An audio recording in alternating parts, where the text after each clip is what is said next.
Hello everyone, welcome back to the session. So in the last previous two classes we have discussed about the long answer questions in two different chapters called Biology and Human Welfare and Periplaneta Americana. Okay, so we have completed the long answer questions for those two chapters in the first year. Okay, so in today's class, this is the third day of our class. So in today's class we are going to discuss about the long answer questions in the chapter named Ecology and the Environment in the first year. Okay, so the first question will be give an account of various types of interactions among the animal species of an ecosystem.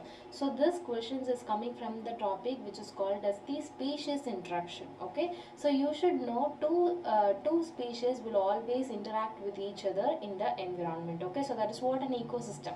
So the ecosystem is nothing but the interaction between biotic and abiotic factors. So obviously one species will interact with another species. So it may be beneficial or it may be detrimental, or it will cause no benefit for both the organisms, but anyhow they are interacting with each other. Okay, so we are going to discuss about what is species interaction and what are all the types and which is beneficial and which is detrimental. Okay, so in this question, so they have the demand of the question will be various types of interaction. Okay, so we have to discuss in this question about the types of interactions. Okay, so that will be the interspecific interactions among animal species in an ecosystem. Always whenever they are given the question, you always have the habit of writing with the subheading. So it will be very easy, and it is also very pleasant to see your paper. Okay, so basically there will be two different types of species. Between the two different species, they are interacting with each other. So that is what we are calling them as the interspecific interactions. See,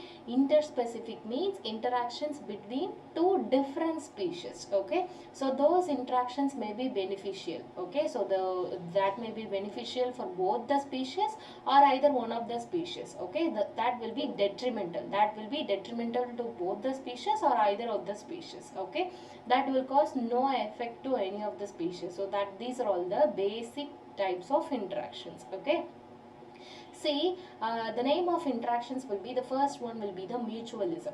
So in the mutualism, anyhow the two species are going to interact with each other. Okay, so in the mutualism, both the species are getting benefit out of each other because of that particular interactions. Okay, so you just draw this table. After drawing this table, you just take a subheading called mutualism. Okay, just write a definition and also with the examples. Okay, follow these things for all the subheadings. Okay, so that it will be very easy for correction as well as for getting marks. So the competition means here both the species are not both the species are getting harmed because of these interactions. Okay, predation. In this predation, one species will be dominant and another species will be harmed by the other species. So that is why we are denoting them as the plus and minus. Okay, so the parasitism and predation both are equal. Okay, both are the same. In the parasitism, one is getting benefit out of each other, and one species is getting benefit and another species is getting harmed. Okay, so in the commensalism, one species is getting benefit out of these interaction, and another species will neither getting benefited nor getting harmed. Okay, so in the amensalism, one species is getting harmed. Okay, so another species is neither getting benefited nor getting harmed. Okay, so this is what a symbolic representation of all these species interactions. Okay, so the first one, in this predation here, the transfers energy fixed by the autotrophs to higher trophic levels. See, how predation is important in the trophic levels or in the ecosystem. See, predation plays a crucial role in transfers of energy. Okay, see, this is a pyramid. Okay, so this is an ecological pyramid. Always the base will have the producers. Okay, so the producers will always be the green plants. Those has a capacity to synthesize their own food materials by the process of photosynthesis, that is called as a producers. So they have some energy. Okay, so from the producers, the energy has to go to the primary consumers, and from the primary consumers to the secondary consumers. From the secondary consumers, the energy has to fixed by the tertiary consumers. This is how the energy flow will be. The energy flow will always be unidirectional, right? Now, say from the producer, see, like for example, grass. Okay, from the grass has been eaten by the grasshopper. Okay, so the grasshopper was eaten by the frog. Okay, from the frog will be eaten by the snake. Okay, so this is how the single food chain will be. See here, it transfers energy fixed by the autotrophs to the higher trophic levels. See here, the grass synthesize their own food materials. The grasshopper will be eating this grass and transfers the energy from the grasshopper to the frog. So this is what transferring of energy fixed by the autotrophs to the higher trophic levels. Okay, so there, for example, a tiger and deer, sparrow eating seeds. See, sparrow eating seeds, those organisms which is eating the grains, which we are calling them as the granivores. Okay, so the herbivores are ecologically similar to the predators. Okay, herbivores are similar to the predators. Here herbivores in the sense that will be nothing but as a primary consumers. Okay, so now what will be the role of predators? Okay, so the role of predators, that may be biological control, maintaining the species diversity, and prudent predation, the most important concepts. See, a biological control. In biological control, see, consider this as an ecosystem. Okay, so this is an ecosystem, or this is an agricultural field. Okay, consider this as an agricultural field. A farmer is planting a seed. Okay, so the farmer is cultivating a cotton. Okay, or whatever be the plant will be. Okay, so the farmer is cultivating, and if for example, if any plants or any insects which come and feed on these plants, okay, as a result of this insect is feeding on all the plants is getting destroyed by the insect. As a result, the farmer can't see the maximum yield. Okay, so that is why the farmer is thinking those insect which is feeding on this insect are introduced by the farmers. Okay, just listen to me carefully. So initially this is an agricultural field. The farmer is cultivating cultivating something. Okay, cultivating something, and if any insects comes and feed on these particular plants, the entire field is getting destroyed and the farmers can't get enough yield. So that is why a farmer is thinking those insects, if any insects feed on this particular insects, there will be no insect to destroy the agricultural field. Okay, so this is what a biological control. Okay, so the insect will be, so we can there is an alternative of chemical pesticides. If we use the chemical pesticides as a fertilizers, that will destroy the fertility of the soil. So that is why chemical control is nothing but usage of fertilizers. Biological controls is the usage of another pest is feeding on this particular insects. Okay, so this is what a biological control. Prickly pear cactus in Australia is controlled by the cactus feeding moth. Okay, see here, prickly pear cactus is nothing but an opensia. Opensia, which is present in the Australia, was controlled by the which was controlled by the cactus feeding moth. Those moth which is feed on this particular cactus was introduced in that particular area, and ultimately their growth is getting controlled. So this is what a biological control, right? Now second one will be, so this is what a predator. For this insect will be the predator. So this is what first role of the predators, and the second one will be the maintaining the species diversity. Why we have to study specifically about this role of predator? In the sense, we always think as predator is very bad and prey is very there is no way of escaping of prey from the predators. We shouldn't think like that. Predators is also important, prey is also important, but we have to maintain a balance between each of them. Okay, so if see if there will be no predators in an ecosystem, consider for an example, there is a grasshopper, and which will be eaten by the frog, and which will be further eaten by the snake, and snake will be eaten by vultures. Okay, so consider there will be no grasshopper in this particular ecosystem. The population of grass is getting higher, the population of frog is getting lower. Okay, so to maintain the balance of this particular ecosystem, we need predators. Okay, so this is what first one will be, the biological control, and the second one will be the maintain species diversity. Okay, to maintain a diversity of a species, we need predators. Okay, so if I say for an example, starfish physaster in American Pacific coast. Okay, see, what is starfish physaster? It is a bird, okay, which is present in the Pacific coast in the America. So removal leads to extinction of 10 plus invertebrate species due to competition. So the most crucial part in an ecosystem will be the species diversity. See, so this starfish physaster will be the predator of mollusca, of some mussels. Okay, so the mussels, it's not mollusca, it's mussels. Okay, see, so the starfish physaster, which is present in the American Pacific coast. Okay, so this bird is a predator for the mussel. So here the prey will be the mussel and the predator will be the starfish. Okay, so we think that this physaster is very bad, and if in case the starfish physaster is removed from an ecosystem, if it is removed, obviously along with the starfish physaster, 10 plus invertebrate species is also extinct due to the competition. Just say for an example, if there is no starfish physaster, the growth of mussels will be higher. Okay, the diversity of the growth of mussel, the population of mussel will be higher. As a result, see, this is a rock.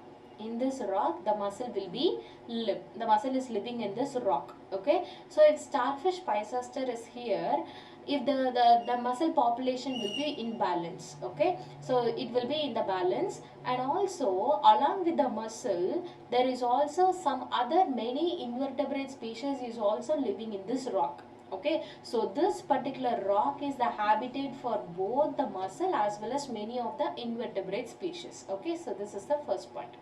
And the second thing will be if there is a starfish physaster, the population of mussel is in check and it will be maintained in the balanced state. If there will be no starfish physaster, the population of the mussel will be higher, and if there will be more higher population of the mussel, their growth will be higher, and the entire rock is occupied by this population of the mussel. So as a result, there will be no habitat for this invertebrate species. It leads to extinct due to the competition. So when compared to this mussel and this invertebrate species, mussel will be dominant. Okay, so as a result, it leads to the extinction of more than 10 plus invertebrate species. So to maintain the species diversity, we need a predators. Okay, and the third one will be the prudent population. So prudent predation. Okay, so what does mean by prudent predation? See, so as I said before, starfish physaster is a predator and the mussel is a prey. Okay, so as I have explained you, the starfish, if the starfish physaster is present, the population of the mussel is in check, so it is maintained in a balance. What if the starfish physaster is keep on eating the same prey called the mussel? So the entire mussel population is getting extinct. Okay, so as a result, the predator will always not belong to the same prey. It will depend on more different prey. Rather than depending on the same prey, it will depend on the different prey. So this is called as the prudent population. Okay, so exploitation, for example, over exploitation of the mussel by the starfish physaster leads to the extinction of the prey. If there will be no prey, no predator. So this is what, so the predators are naturally regulated. So this is called as a prudent predation. So prey predator relationship is very important. Okay, so these are all the role of the predators. Now how the prey, these are all the role of predators, and here how the prey is getting offended or defended by this predator. Okay, see, prey defenses, and the first one will be the avoidance and deception. Okay, so what if if there will be a starfish physaster and there is a mussel, if it is not fighting back, if the mussel is not fighting back, the starfish physaster is taking advantage over the mussel and it is keep on eating the same prey mussel. So the mussel has to defend back. Okay, so that is why I'm saying, for an example, there is many prey and predators in the ecosystem. So every prey is taking some defense mechanism against the predator. So the first defense mechanism will be the avoidance and the deception. So what is meant by avoidance and deception? It's nothing but a camouflage. Okay, say for an example, a frog or a chameleon. Okay, so the chameleon has a capacity to adapt themselves to the background color. Okay, so change themselves to the color of the background. So that is what a camouflage. So in this, camouflage is technically called as a cryptic coloration. Poisonous snakes is avoided by the predators. If the snake is poisonous, and that if that snake is eaten by any predator, the toxic substances, whenever the toxic substance from the snake enter into the body of the predator, the toxin will has the capacity to kill the predator itself. So that is why the poisonous species, okay, the poisonous species, not only snake but also many other even plants produce some poison so that it can be escaped from the predator. So many species can secrete some toxic material so that it can escape from the predator. So the second one will be the distastefulness. Even though the predator needs food, if we are always like the food whenever it is very tasty. So like in the same way, in the ecosystem also, the predators will depend morely on the taste food. Okay, tastiest food. So if there will be no taste, then that prey will not be eaten by any of the predators. So that is what a monarch butterfly is doing. See, the monarch butterfly is distasteful due to the chemical from the poisonous weed. See, there is a poisonous weed. Okay, so the monarch butterfly is eating this particular weed, and the poison which is entering into the body of the butterfly. Now this butterfly became distasteful. There is no taste in this butterfly if it is eaten by any predator, so it can be easily escaped from the predators. So this is what it is, distastefulness. And the third one will be the plant defenses. Okay, so in the plant defenses, the morphological, there is a thorns, acacia and cactus. So let's see, for an example, opuntia. There is a thorn-like structure. So if there is a thorn, it cannot be eaten by any of the plants or any other insects. Okay, so this is what a defense mechanism taken by this plant. Okay, so there is also a substances which is secreted by the plants which is toxic to the predators. Okay, see, say for an example, say they are secreting a chemical which is called as a cardiac glycosides in calotropis. Calotropis is a plant and they are secreting a toxin which is called as the cardiac glycosides. Okay, now another commercial chemical. See, this nicotine, caffeine, quinine, strychnine, opium. So these are all the drugs. Now it is used. Now it is useful in the medical field. Of course, it is not at all produced for human benefits, but it is the benefit. It is secreted by the plants for the benefit of their own, to escape from the predators. Okay, so these are all the defense mechanism adopted by the prey. Now, what is competition? Okay, so competition, as I said before, both the species are getting harmed because of this competition. Okay, so according to Darwin, he defined the interspecific competition is a potent force in an evolution. So for an evolution, competition is very, very, very important. Okay, say for an example, see, no two species, there is an important principle which is called as a Gauss exclusion principle. What it is exactly means, that is Gauss exclusion principle. No two species will depend on the same food. Okay, so same limited resources. No two species. See, this is a species 1 and this is species 2.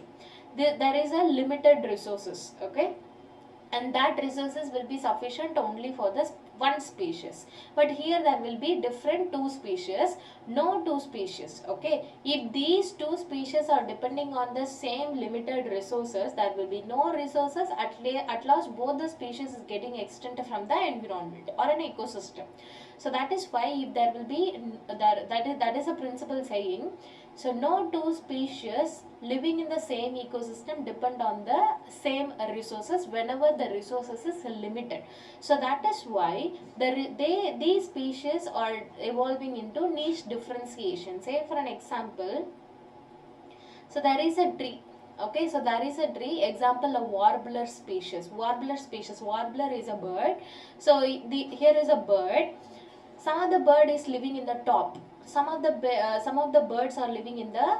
So initially there will be only one warbler species. As it is a only one warbler species, there will be more species, but there is a limited resources. As a result, they are differentiate. It leads to niche differentiation concept. How it is means, the warbler species is living in the top, and some of the species will be living in the top. It leads to some new species. Some species will be living in the bottom, some species will living in the middle. Okay, so in such case, if there will be same habitat for two different species like grasshopper and the cockroach,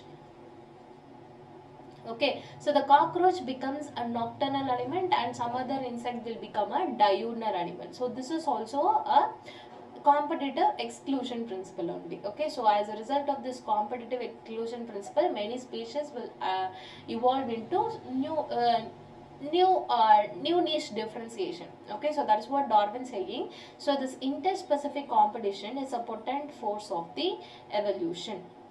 Okay, so occurs when species compete for the limited resources. When same species, when two different species compete for the limited resources, it leads to evolution.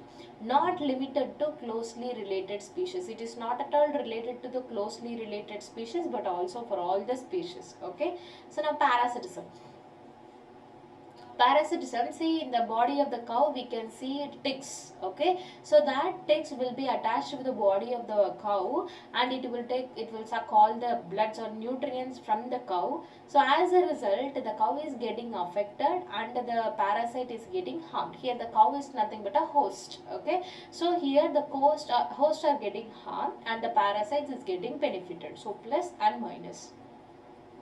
Okay, so when the parasites are often host specific. Host specific means what? Some things will be depend only on the cow. So this is what a host specific. Whenever the cow is getting evolved, that parasite is also co-evolved with each other. So that is what co-evolved with a host. Okay, so this is the best example for the parasitism and adaptations of these parasites. Okay, what are all the adaptations taken by the parasites? Loss of the sense organs. There will be no sense organs. Adhesive organs. To attach with the host, it needs some attachment structures, and that attachment structures is nothing but the suckers and the hooks. Okay, so loss of the digestive system. Okay, so there will be a loss of digestive system. There will be no digestive system will be present. Why? Because all the digested food present in the host will be taken by the parasite. So no need of separate digestive system in the body of the parasite. High reproductive capacity.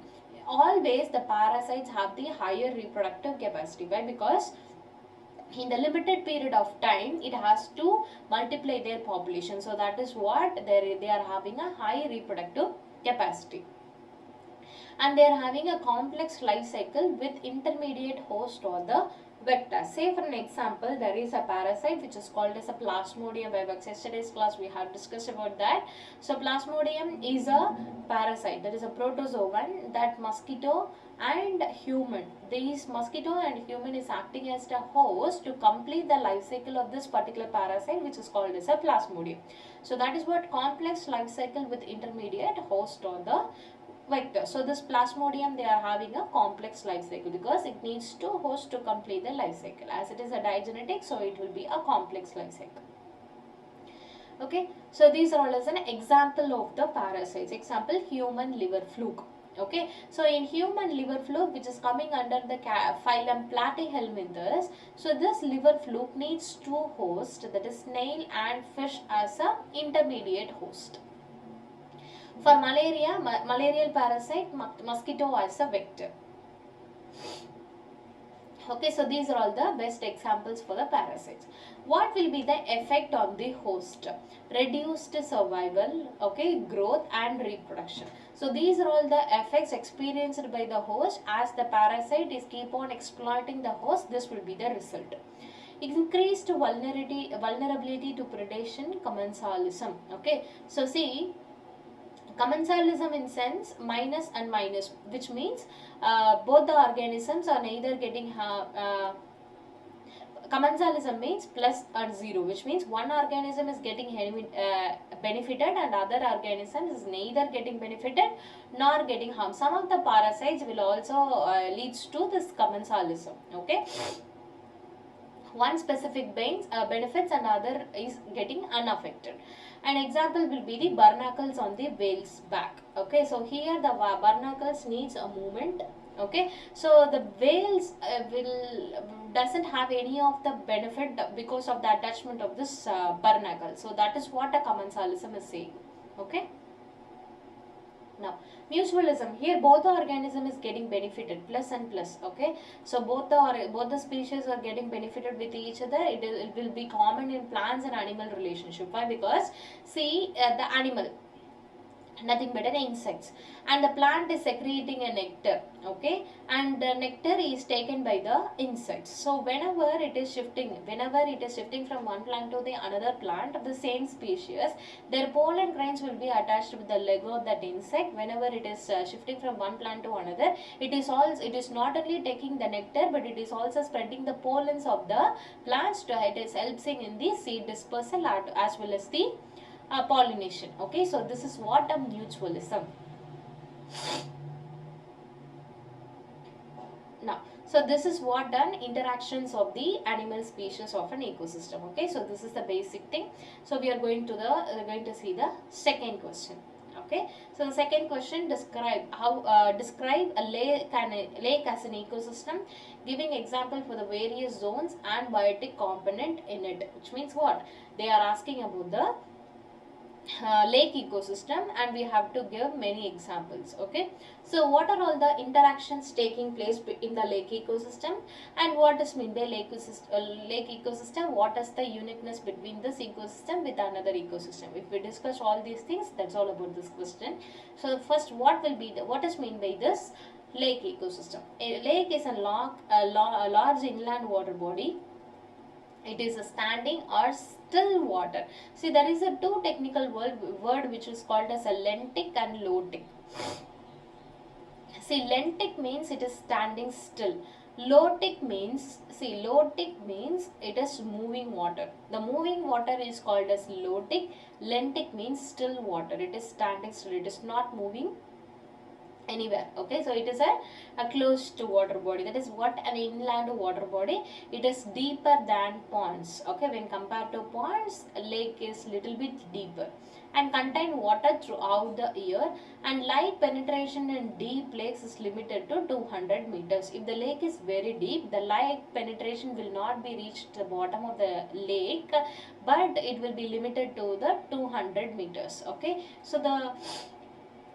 so consider this as a lake. The light intensity will be higher in the surface area. It will be medium in the middle area, and there will be no light in case of the lower area. So this is what a stratification. Stratification is nothing but a layer. Okay, so that is what a vertical stratification. So this is vertical and there is a layer. So this is called vertical stratification.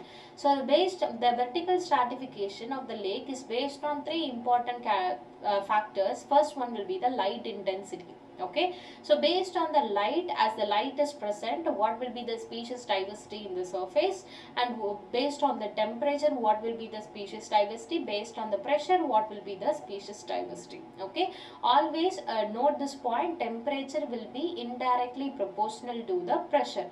If the temperature is higher, the pressure will be lower.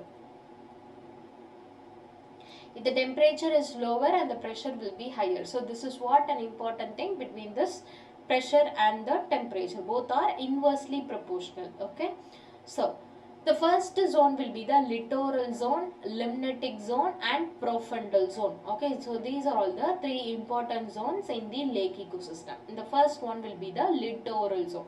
See, littoral zone will be the shallow area near the shore. Wait.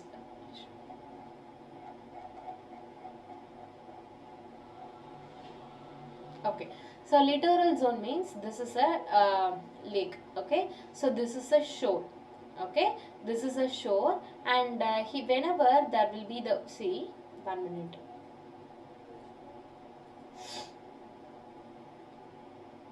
So this is a lake.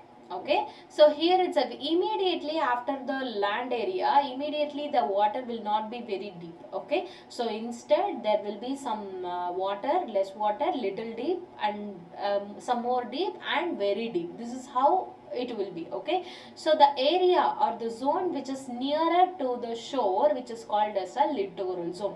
So this is a shore, this is the shore area, and this is the water which is nearer to the shore. We are calling them as the littoral zone. Okay, so here the light is penetrates to the bottom. So this is what a littoral area. Here the light will be penetrates through to the bottom also. Okay, so this zone is called as an euphotic zone. This zone is also called as the euphotic zone. U means true, photic means light, photo means a light. Okay, so there will be a complete light in this particular zone. Okay, don't forget this point. This is the area, this is the shore, this is the zone where we can see near the shore, and the light is completely penetrated till deep to the bottom. So that's why we are calling them as a euphotic zone. As the light is very higher, the oxygen supply is also very higher. Why? Because there will be more plant is fixing the light and producing the food by the process of photosynthesis. They are exhaling the oxygen, so that is why this area is having more oxygen. And the second zone will be the limnatic zone. So here the open water zone away from the shore. Okay, so this is the shore area, and away from the shore we are seeing the limnatic zone. Extends to effective light penetration level. They are having somewhat a light penetration level. It's separated by the profundal zone by the compensation point, which means see compensation point, which means where we can see photosynthesis rate. See, in the littoral zone the photosynthesis rate will be very higher, but here the photosynthesis rate is equal to the respiration rate. So wherever we can see the photosynthesis rate is equal to the respiration rate, that point is called as the compensation point. Okay, so which means there will be no contact with the lake bottom. So because the lake bottom will be very deep, and that zone is called as the profundal zone. Okay, so the profundal zone, deep water area below the limnatic zone. So below the limnatic zone there will be the zone which is called as a profundal zone, where we can see no light, no photosynthesis, no oxygen.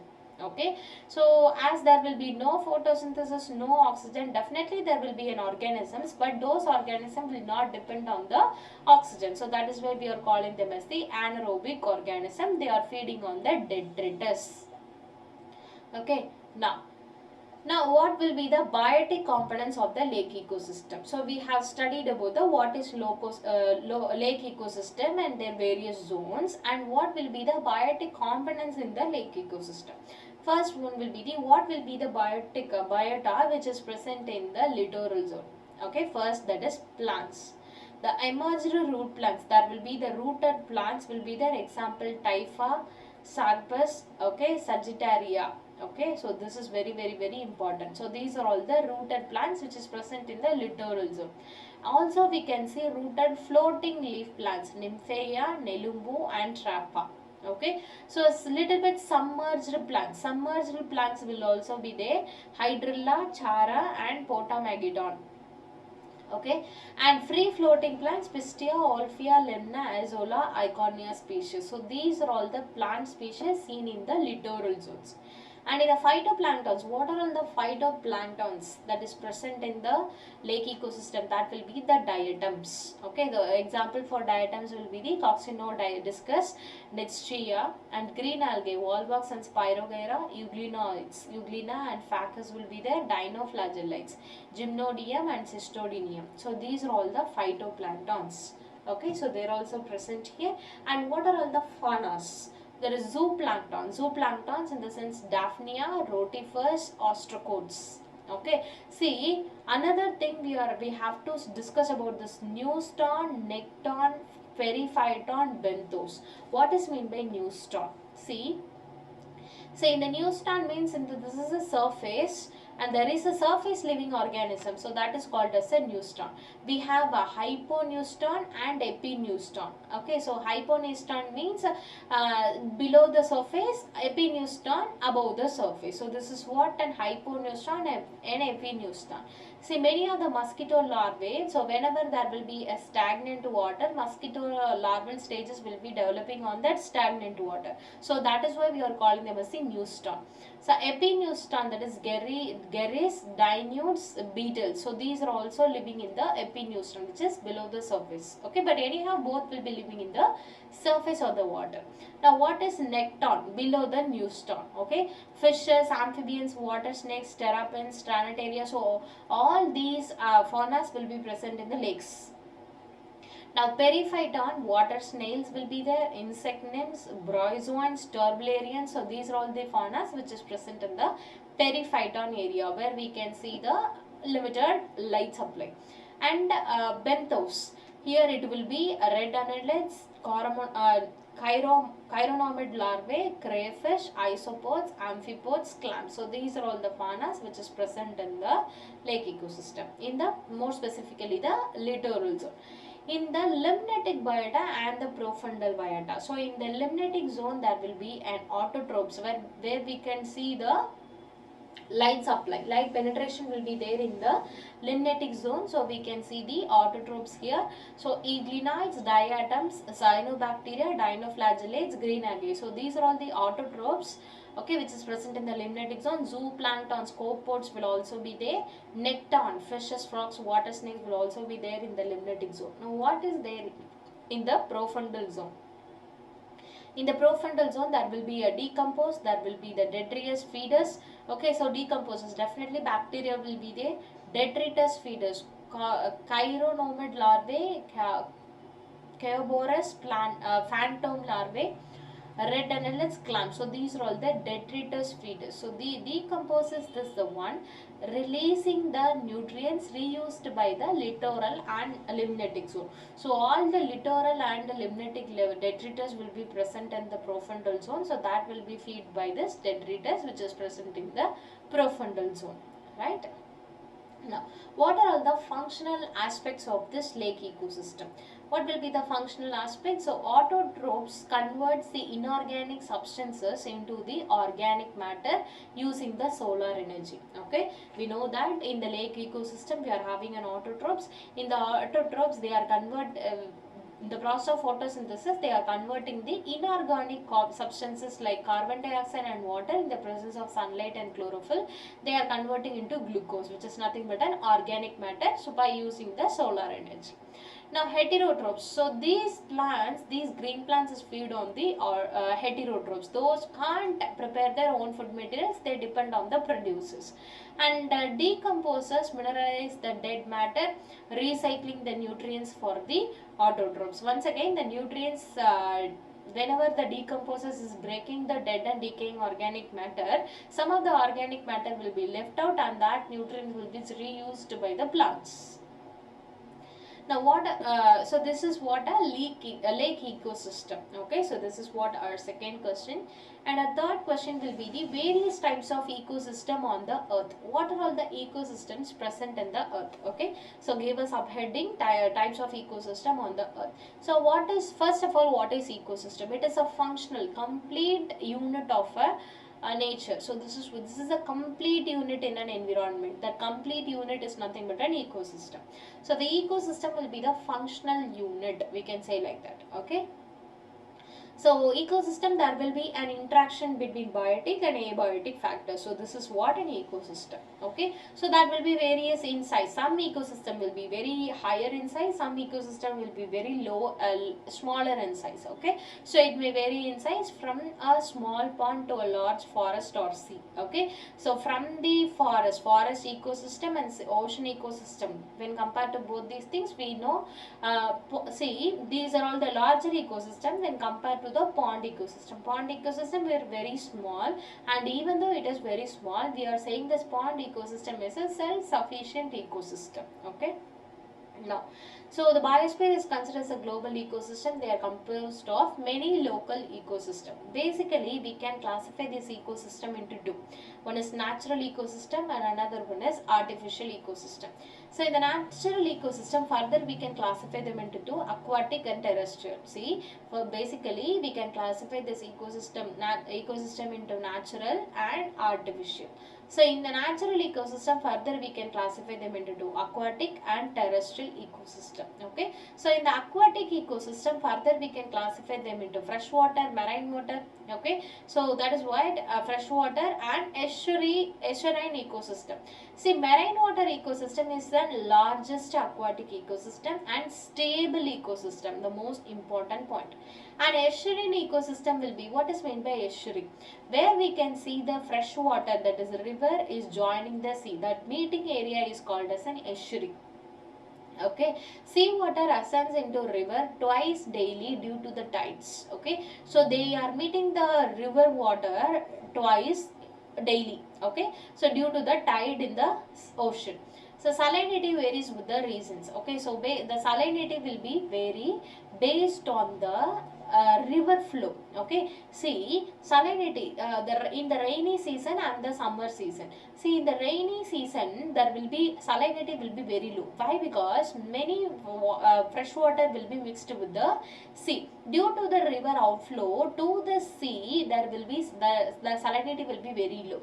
In the summer time, there will be the sea inflow will be very river outflow will be very higher. River outflow means from the river the water is mixing with the sea. So this river outflow will be very higher in case of rainy season, and it will be very lower in the summer season. As the river outflow will be very low in the summer season, this is called as the more saline. Okay, so see, this is an estuary. If the river water is mixing more, there will be less saline. If the sea water is meeting the estuary more, it will be more saline. Okay, so this is what of thing. Organism withstand salinity fluctuation. So those organisms which is present in the estuary can withstand various salinity. We can withstand with this salinity fluctuation. So this is what an importance.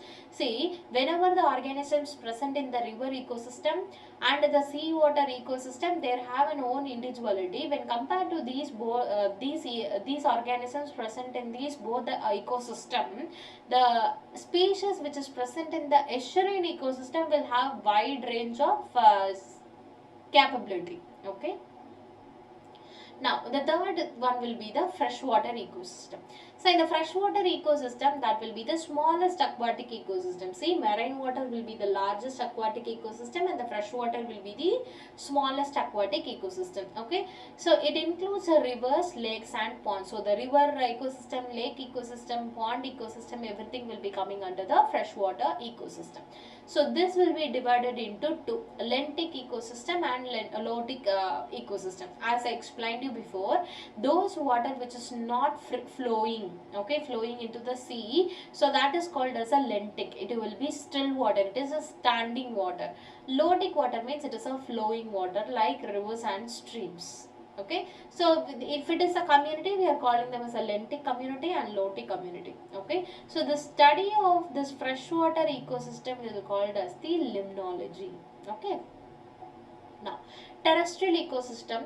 See, those ecosystem will present in the land is called as a terrestrial ecosystem. So this terrestrial ecosystem is further classified into forest ecosystem, grassland ecosystem and desert ecosystem. So in the forest ecosystem, there will be a tropical rainforest will be there, tropical deciduous forest will be there. So here there will be more sunlight and more rainfall. More than 200 centimeter of rainfall can be seen in case of the tropical rainforest. Tropical deciduous forest, 100 to 150 centimeter of rainfall can be seen in the tropical deciduous forest.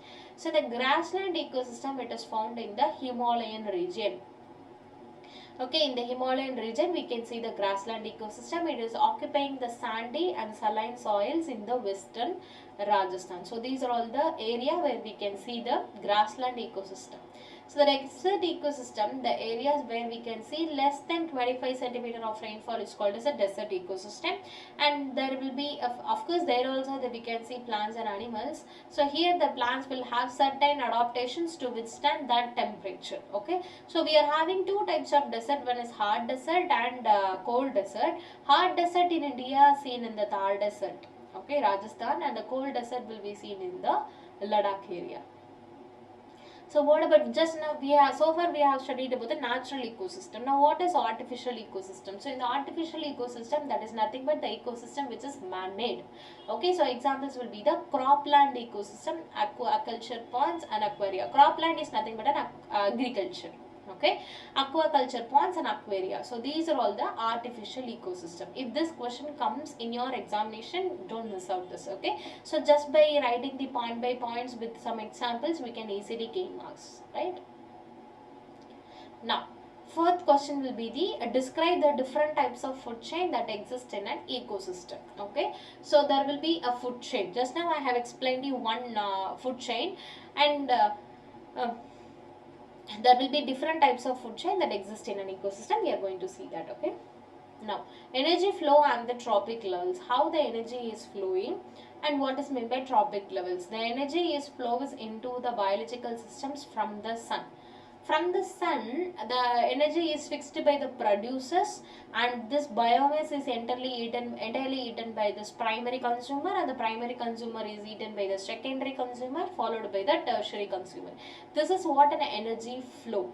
Okay, so the ecosystem contain a tropic level. So this is what the producers first tropic level, and the primary consumer second tropic level, and the secondary consumers third tropic level, and the tertiary consumers fourth tropic level. So this is what a tropic level. Okay, so whenever the from the energy from the producers enters into the primary consumers, 10% of energy has been transferred from one tropic level to the another tropic level. This is called as a transformation efficiency.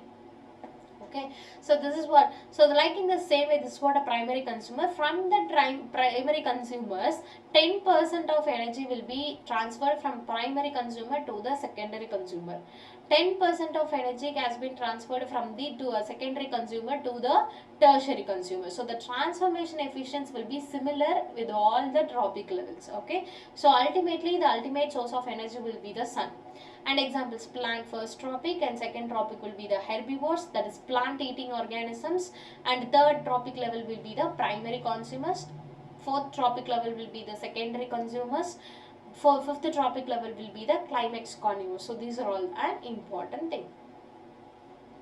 Okay, now a species may occupy multiple tropic levels simultaneously. See, the species, the frog we can see grass will be there, grasshopper will be there, and grasshopper will be eaten by the frog, eaten by the snake, and it is eaten by the vultures, that is eagles. Okay, so here the frog will be present in the which means third tropic level. Okay, so it is not necessary in all the food chain the frog has to be present in the third tropic level. Sometimes the frog will be present in the secondary tropic level also. Sometimes the frog will be present in the fourth tropic level also. Okay, so it doesn't mean the species will always be in the same tropic only. So that is what a meaning which is called as a species may occupy multiple tropic levels simultaneously. So this is what a meaning of this line. See, a sparrow is a primary consumer. Okay, eats seeds. So they are eating seeds. We are calling them as the herbivores or primary consumer, which is present in the second tropic level, and the secondary consumer which is eating the insects. Okay, so that is what a carnivore. Now, so what is meant by food chain?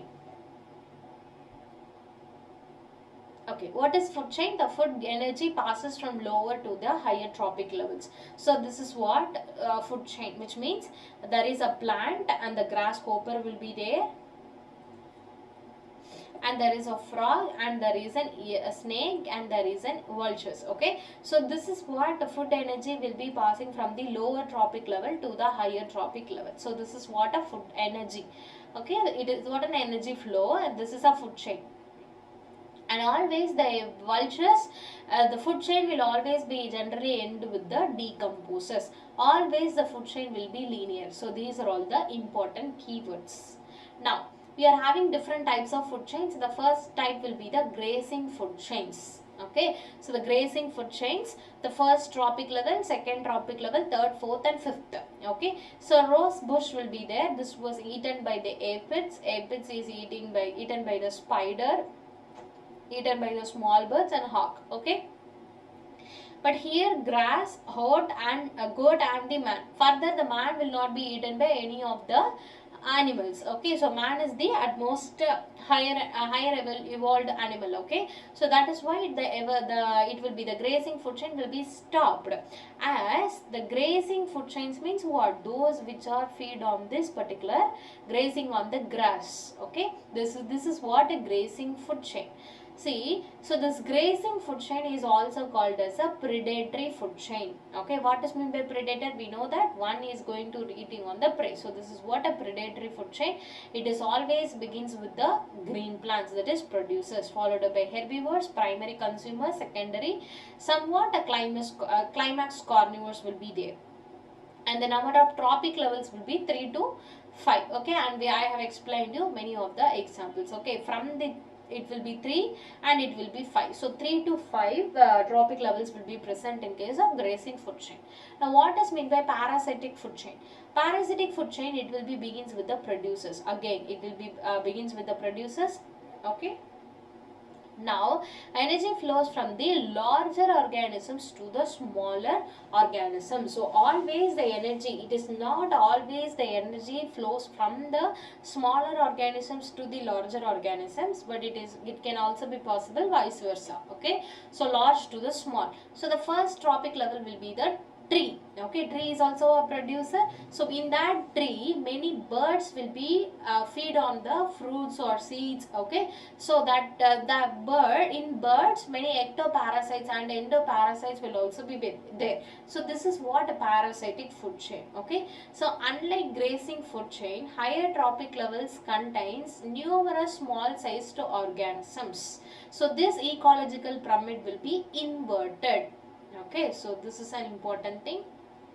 Now, detritus food chains. If the food chain started with the dead organic matter, for example, leaf litter. There is a tree, there is one leaf fell from the tree and that leaf will decay. Okay, so that is what a leaf litter and dead bodies. That will be decomposed by bacteria and fungi. Some also called as these are called as the saprotrophs. Okay, so those begins with that food chain is called as a detritus food chain. So decomposers, how the decomposers is digesting this waste substances means by secreting some of the enzymes, digestive enzymes, to break down the waste into absorbable substances. Okay, so example, leaf litter, it will be decomposed by the earthworm. Earthworm will be eaten by the frog and frog will be eaten by the snake. So this is what a detritus ecosystem. And dead animals, flies and maggots will be there and these will be eaten by the frog and frog will be eaten by the snake. Okay, so this is what a detritus food chain. And we are also having the interconnection of these food chains. What will be the interconnection? Anyhow all the food chains will be interconnected with each other. See, in aquatic ecosystem, grazing food chain is the main energy conductor. Okay, main energy conduction will be done in case of grazing food chain in case of aquatic ecosystems. Okay, so in the terrestrial ecosystem, detritus food chain dominates the energy flow. This will be an important point. And both the detritus food chain and grazing food chain will be interconnected with each other. Okay, so earthworms will be the detritus, maybe the prey for the birds. Birds is the coming under in the grazing food chain. Okay, so this is an important thing. Okay, so these are all the different types of food chain that exist in an ecosystem. Now the next question, flow of energy in an ecosystem. How the energy flow in a particular ecosystem will be. Okay, so the source of energy, what will give a subheading and also give the maximum number of subheading and always write with point by point. If there is a diagram, just draw a diagram. So except for the deep sea hydrothermal ecosystem, except in that deep sea hydrothermal ecosystem, The sun is an ultimate source of energy for all the ecosystem, but there is an exemption, and that exemption will be the deep sea hypothermal ecosystem. Why? Because in the deep sea the sun cannot penetrate under the water, so that is what, except that ecosystem, sun is the ultimate source of energy for all the ecosystems. Okay, so of the incident solar radiation, less than 50% is photosynthetically active radiation. Okay, so even though sun have many energy, only small amount of energy is fixed by the plants. Okay, so that is what, less than 50% is photosynthetically active radiation. See, in the sun rays we are having, in the electromagnetic radiation, in the EMR waves, there will be an radio waves, the gamma rays, UV ray, infrared waves, in UV rays, visible rays, and radio waves and microwaves. In the visible rays we are having the Vibgeo, that is violet, indigo, blue, green, yellow, orange and red. So this will be the photosynthetically active radiation. So these are all the lights we can able to see. Okay, and other waves we can't see. So this visible region is what, a photosynthetically active radiation. So in that light, 50% of energy is fixed by the autotrophs that fix the sun radiant energy to synthesize the food from the inorganic materials, and that inorganic materials is nothing but a carbon dioxide and water. So the plant capture, so in that photosynthetically active radiation, only 2 to 10% of energy will be captured by the plants. Okay, which sustains the entire living world. Okay, only 2 to 10% of photosynthetic active radiation will be fixed with the plants, and that energy is sufficient, that is sustaining the entire living world. Okay. Now, so how the energy transfer and how what will be the thermodynamics. So heterotrophs depend on the producers for the food directly or indirectly. Anyhow, the heterotrophs can't synthesize their own food. Anyhow, they are going to depend on the autotrophs, right? So what does mean by the first law of thermodynamics and second law of thermodynamics? First law of thermodynamics means energy can neither be created nor destroyed. So this is an important point. Energy can neither be created nor destroyed. Energy is not created. Energy is the sun. Okay, here we can't create a sun and sun solar energy. Okay, we are not creating and we are not even destroying. Okay, we are just using, or we are just transforming the energy. Okay, see, neither created nor destroyed, but we can transform the energy from one form to the another, from solar energy to chemical energy, from chemical energy to mechanical energy. We can transform one energy into another energy. Okay. Now, what is meant by the second law of thermodynamics?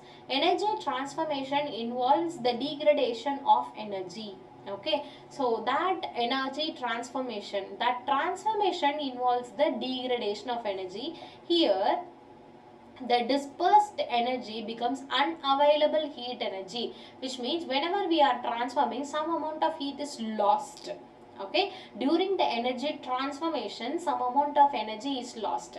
So as I have explained you before, from the producers only 10% of energy, see, 100% of energy, consider 100% of energy will be in the producers, only 10% will be go to the primary consumers, remaining 90% will be lost as heat. Okay, so organisms requires constant energy supply to synthesize energy molecules, and that energy is nothing but a sun.